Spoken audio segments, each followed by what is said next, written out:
Hi everyone. So today discuss about page replacement algorithm. Operating system లో page replacement algorithm అనేది ఎప్పుడు use చేస్తాము. So first of all what is page replacement algorithm అనేది ఈరోజు చూద్దాము.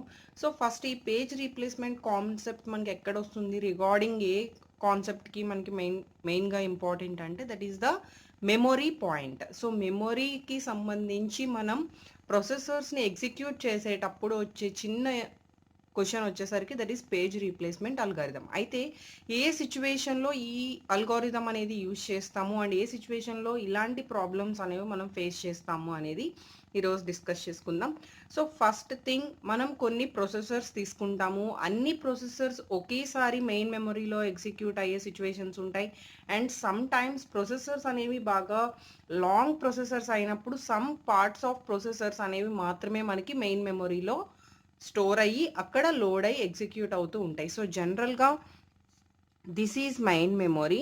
ఈ మెయిన్ మెమొరీకి వచ్చేసరికి ఆల్ కాన్సెప్ట్స్ మొత్తం, దట్ ఈస్ ఆల్ ప్రొసెసర్స్, మనం ఏవైతే ప్రొసెసర్స్ తీసుకుంటామో ఆల్ ప్రొసెసర్స్ మొత్తం మనకి మెయిన్ మెమొరీలోకి లోడ్ అయ్యి ఎగ్జిక్యూట్ అవుతాయి. సో జనరల్గా మనకు వచ్చే సిచ్యువేషన్ ఏంటి అంటే from secondary memory to main memory. From secondary memory to main memory అంటే మనం జనరల్గా ఏ ప్రాసెస్ అయినా కూడా మెయిన్ మెమొరీలోకి వెళ్ళినప్పుడు మాత్రమే అది ఎగ్జిక్యూషన్ అనేది స్టార్ట్ అవుతుంది, ఆ ప్రాసెస్ అనేది కంప్లీట్గా ఎగ్జిక్యూట్ అవుతుంది. సో సెకండరీ మెమొరీ నుంచి ఉన్న only one chance is going to the main memory and it's loaded, then executed, then completed. So only one thing.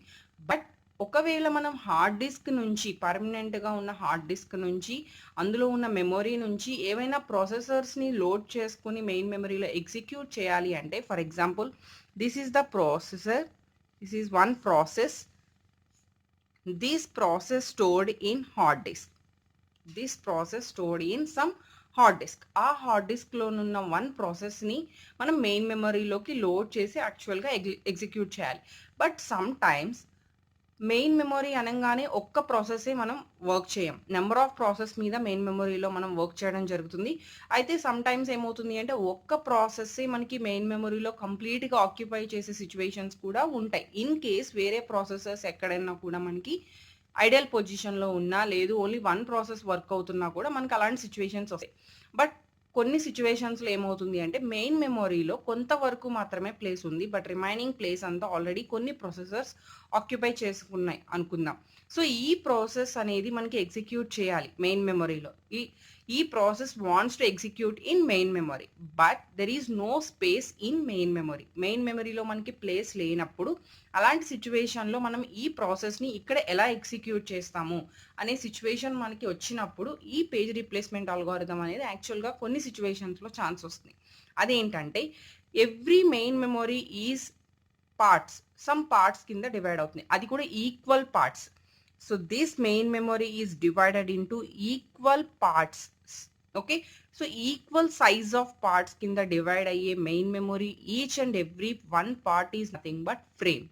So frame is nothing but these are equally sized parts of main memory. So this is nothing but frames. అలానే one process అనేది కూడా కంప్లీట్గా మనం ఒకే ప్రాసెస్ని complete one part కింద మనం ఎప్పుడు execute చేయలేం. It is also going to sum equal sub parts. One process is divided into equal sub parts. That is nothing but pages. So this is also equally sized process. One process నుంచి మనం తీసుకున్న equal parts is nothing but pages. అయితే ఇలాంటి సిచ్యువేషన్స్లో first of all this is starting from 0, 1, 2, 3, 4. అంటే ఈ ప్రాసెస్లో ఉన్న పేజెస్ 0 నుంచి 4 వరకు ఉంటే one particular page is going to execute first. అంటే రిమైనింగ్ అన్ని పేజెస్తో కన్నా వన్ పేజ్ అనేది ఎగ్జిక్యూట్ అవ్వడానికి ఫస్ట్ డిమాండ్ చేస్తుంది అనుకోండి. So that is the demand paging.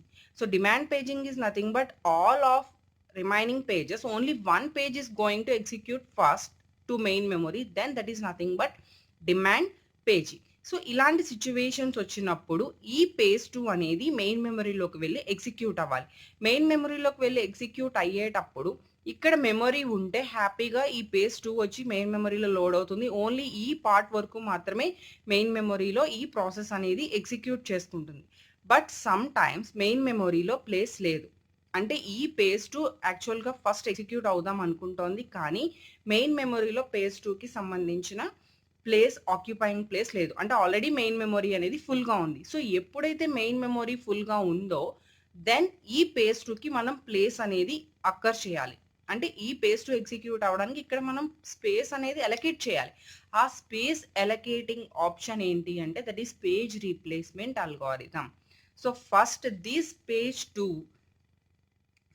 Page 2 అనేది మెయిన్ మెమరీలో కనుక ఆల్రెడీ ఉంటే that is no problem, it's execute. But this page 2 is not in main memory, that is nothing but page fault.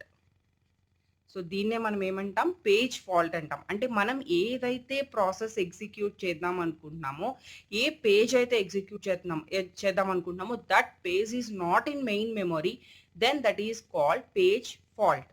So ఈ page fault అనేది వచ్చినప్పుడు ఈ already main మెమరీలో కొన్ని పేజెస్ ఉన్నాయి.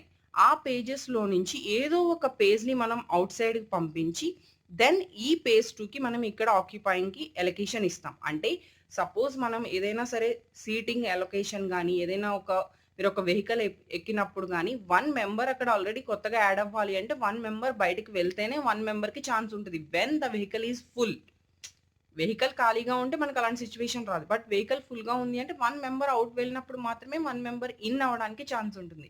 So which page is going to out అది ఎవరు decide చేస్తారు అంటే that is page replacement algorithm. ఇక్కడ మనకి 2 వర్డ్స్ వస్తాయి. ఆ 2 వర్డ్స్ ఏంటి అంటే swapped out and swapped in. So ఈ 2 వర్డ్స్కి కూడా ఇక్కడ మీనింగ్ ఏంటి అంటే ఏ మెయిన్ మెమరీలో నుంచి ఈ పేజ్ 2కి ప్లేస్ ఇవ్వడం కోసం ఎవరినైతే మనం ఫస్ట్ బయటికి పంపిస్తున్నామో దట్ ఈస్ స్వాప్డ్ అవుట్. అంటే మెయిన్ మెమరీ నుంచి అవుట్ సైడ్కి వెళ్తుంది కాబట్టి that is swapped out. So when which page is going to main memory that is swapped in.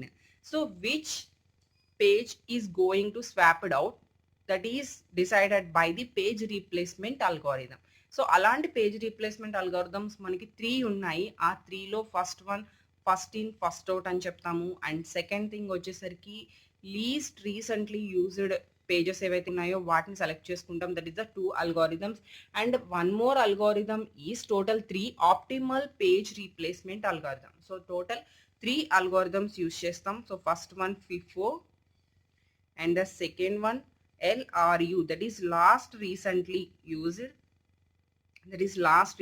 used, and third one optimal page replacement algorithm. So ఈ 3 algorithms ని base చేసుకుని మనం ఏ అల్గోరిథం అయినా సరే ఫస్ట్ సమ్ టైమ్స్ మనం FIFO algorithm use చేస్తాం, sometimes LRU use చేస్తాం, sometimes optimal page. So ఏ అల్గోరిథం మీరు సెలెక్ట్ చేసుకున్నా కూడా the main task is which page is going to out and which page is going to in. So that is which page is swapped out or in, that is decided by these algorithms. So by using this మనం ఒక example తీసుకుని దాంట్లో నుంచి మనం ఎలా ఈ pages replacement అనేది చేస్తాము అనేది బేస్డ్ ఆన్ FIFO నేను ఇప్పుడు కమింగ్ క్లాస్లో చూపిస్తున్నాను. So that is the first example FIFO, first in first out.